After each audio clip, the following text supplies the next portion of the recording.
برگشتم پشت سرم و نگاه کردم. یک مرد سیاه پوش با لباسای خیس و یک کلاه که صورتشو پنهان کرده بود. تعجب کردم. آقا کجا بریم؟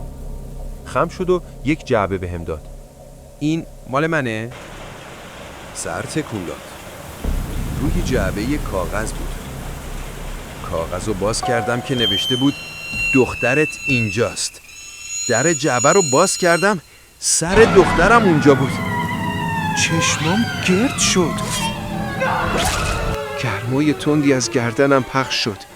دستم ناخودآگاه رفت سمتش. خیس بود. نفسم بالا نمی اومد.